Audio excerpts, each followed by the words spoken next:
మీ అందమైన ప్రయాణం ప్రారంభించండి. 39 మీరు తల్లిదండ్రి అవ్వాలనే కలలను సాకారం చేయడానికి సహాయపడుతుంది.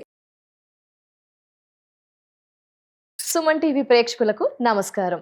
తెలుగు నూతన సంవత్సరం ఉగాది శ్రీ పరాభవ నామ సంవత్సరం ద్వాదశ రాశుల వారి రాశి ఫలాలు ఎలా ఉండబోతున్నాయి, గ్రహ గమన స్థితులు మరియు పాటించాల్సిన పరిహారాలు, ఈ వివరణ అంతా కూడా పూర్తిగా తెలియజేయడానికి ప్రస్తుతం మనతో పాటు ఉన్నారు శ్రీచక్రపీఠం వ్యవస్థాపకులు, ప్రముఖ జ్యోతిష్యులు బ్రహ్మశ్రీ డాక్టర్ ప్రదీప్ జోషి గురువు గారు. వారితో మాట్లాడి పూర్తి వివరాలని ఇప్పుడు తెలుసుకుందాం. గురువు గారు నమస్కారం. గురువు గారు, శ్రీ గురుభ్యో నమః, శ్రీమాత్రే నమః. మేషరాశికి శ్రీ పరాభవ నామ సంవత్సరం ఎలా ఉండబోతుంది, పాటించాల్సిన పరిహారాలని తెలియజేస్తారా గురుగారు? ఆదిత్యాది నవగ్రహ శుభకరాః మేషాదయో రాశయః నక్షత్రాణి సయోగకాశ్చతితయస్తద్దేవతాస్తద్గణాః మాసాశ్చ ఋతవస్తథైవ దివసాః సంధ్యాస్తథా రాత్రయః సర్వే స్థావర జంగమా ప్రతిదినం కుర్యాద్ధ్రువం మంగళం. అందరికీ నవగ్రహాలన్నీ కూడా మంచి చేయాలని కోరుకుంటూ రాశి ఫలితాలు, ముఖ్యంగా ఈ సంవత్సరం మేషరాశి నుంచి ప్రారంభం చేద్దాం. మేషరాశి రాశి ఫలితాలు. మేషరాశి వారికి ఆదాయం 14. బాగుంది, కనకవృక్షం కురుస్తుంది. సో ఆదాయం 14, మంచి ఆదాయం ఉంటుంది. వ్యయము 2, ఖర్చు తక్కువ లాభం ఎక్కువ. ఈ సంవత్సరం ఆదాయం మంచిగానే ఉంటుంది మేషరాశి వారికి. రాజపూజ్యము 7. సో మెచ్చుకునేటువంటి వారు 7 ఉంటారు. అవమానం 1, అవమానించే వాళ్ళు 1 ఉంటారు. ఈ సంవత్సరం మేషరాశి వాళ్ళకి పర్వాలేదండి, మంచిగా ఉంది. అంటే ఈ సంవత్సరానికి సంబంధించిన లెక్కల ప్రకారం మాత్రం బాగానే ఉంది. కానీ ఏలినాటి శని వెనకనే ఉంటాడు. శని మీ వెనక ఉన్నాడు, అంటే 12వ స్థానంలో ఉన్నాడు శనిగ్రహం. ఆయన కొరడా పట్టుకొని కొడతానే ఉంటాడు, అత్యాశ పెడతానే ఉంటాడు, కళ్ళల్లో నీళ్లు రాపిస్తాడు.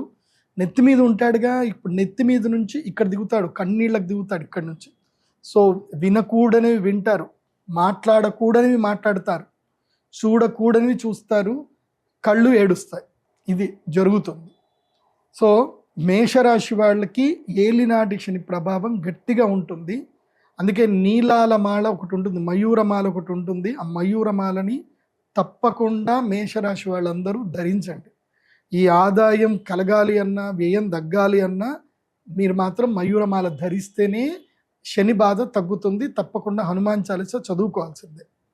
ఇక శనిది అయిపోయింది కదా. ఈ శని ఎందుకోసం అంటే ఈ సంవత్సరం మొత్తం ఈ 12వ స్థానంలోనే ఉంటాడు. సో ఏలినాటి శని ప్రభావము ఇక్కడ నుంచి ఇక్కడ దాకా ఉంటాడు.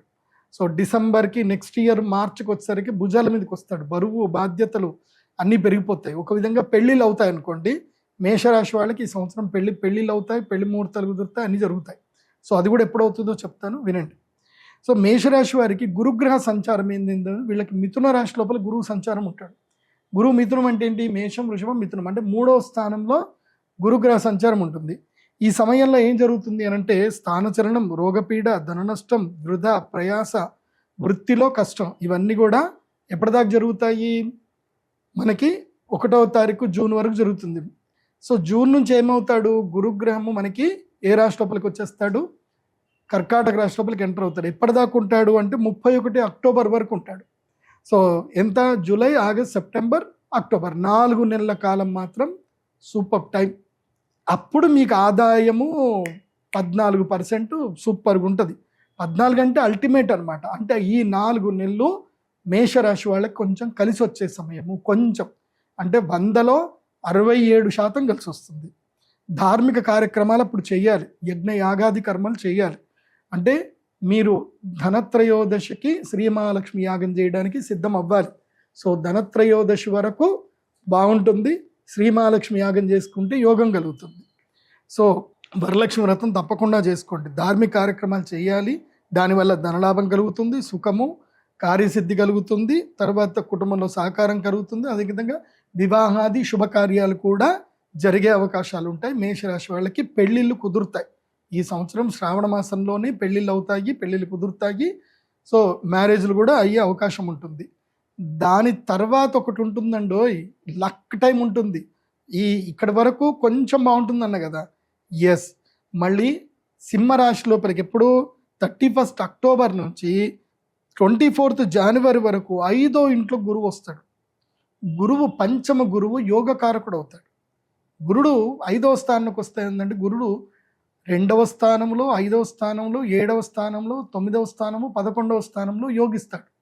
సో మేషరాశి వాళ్ళకి ఏంటంటే 5వ ఇంట్లో గురు రాగానే సింహరాశి లోపలికి వస్తాడు కాబట్టి కేవలం ఒక 10 రోజులు మాత్రమే, చెప్పాను కదా, ధనత్రయోదశి నుంచి తీసుకొని మనకి భీష్మ ఏకాదశి అనుకోండి, భీష్మ ఏకాదశి కూడా కాదు, అంతే గీతా ఏకాదశి వరకు, అక్కడి వరకు మాత్రం, అంటే డిసెంబర్ 21వ తారీఖు వరకు, ఉత్తరాయణం కాలం వరకు అదృష్టాన్ని ఇస్తాడు చూడండి.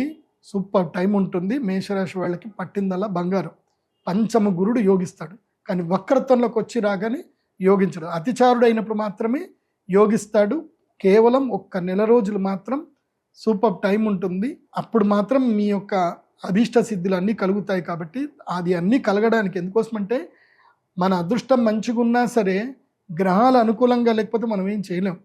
సో అదృష్టం ఉంది, గ్రహాలు అనుకూలంగా ఉన్నాయి, కాకపోతే మన బ్రెయిన్ బాగలేదు, మనకి రావాల్సినవి ఆలోచించాల్సింది మనం సరిగ్గా లేము, మన చుట్టుపక్కల వాళ్ళు సరిగ్గా లేరు, దైవమే మనల్ని కాపాడాలి. కాబట్టి మేషరాశి వారికి అందరికి చెప్పేది ఏంటంటే ధనత్రయోదశి శ్రీ మహాలక్ష్మి యాగానికి బుక్ చేసేసుకొని రెడీ అయిపోండి, ఇప్పుడే బుక్ చేసుకోండి. ఇంకో విషయం ఏంటంటే మేషరాశి వారికి ఏలినాటి శని సమస్య ఉంటుంది కాబట్టి తప్పకుండా ప్రతి శనివారం లేదా మంగళవారం ఆంజనేయ స్వామి దేవస్థానంకి వెళ్ళడము, హనుమాన్ చాలీసా చదవడము.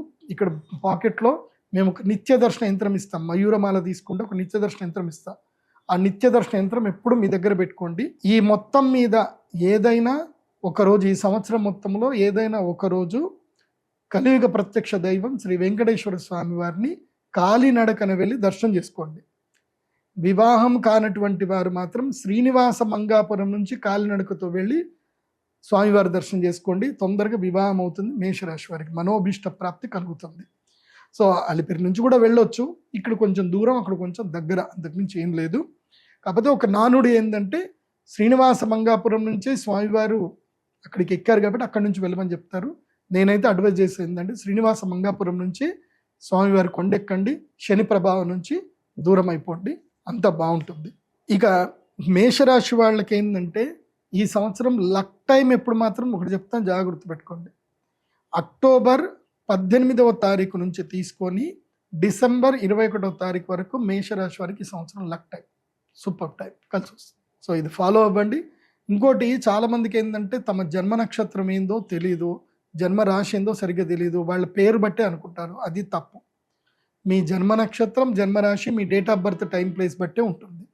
మీరు నా pradeepjoshi.com వెబ్సైట్కి వెళ్ళండి, అక్కడ హోరోస్కోప్ పీడిఎఫ్ది ఆర్డర్ ఉంటుంది, మీరు ఆర్డర్ చేసుకుంటే మీకు ఈమెయిల్కి మొత్తం మీ హోరోస్కోప్ వస్తుంది. అందులో మీ జన్మ నక్షత్రం, మీ గాతవారం, గాత నక్షత్రం అన్ని డీటెయిల్స్ ఉంటాయి. అవి మీరు నోట్ చేసుకొని చక్కగా మీ జాతకం ఏందో మీరు చూసుకోండి. ఈ సంవత్సరం అంతా కూడా డే టు డే మీకు వారం బట్టి ఆ గ్రహాలు ఎలాగైతే మారుతుంటాయో అలా మీకు ప్రెడిక్షన్ కూడా మీకు వస్తాయి. కాబట్టి ఫలితాలు ఇప్పుడు నేను చెప్పేది సూచనప్రాయంగా చెప్తున్నాను, కానీ మీ జాతకానికి మీకు ప్రత్యేకంగా ఒక ఫలితం ఉంటుంది. అది మీకు కూడా కావాలి అనుకుంటే pradeepjoshi.com వెబ్సైట్కి వెళ్ళి హోరోస్కోప్ పీడిఎఫ్ ఆర్డర్ పెట్టుకోండి. సర్వేజన సుఖినో భవంతు. ధన్యవాదాలు గురుగారు. రాశి వివరణ మరియు పాటించాల్సిన పరిహారాలని క్లుప్తంగా వివరించినందుకు ధన్యవాదాలు. నమస్కారం. సర్వేజన సుఖినో భవంతు.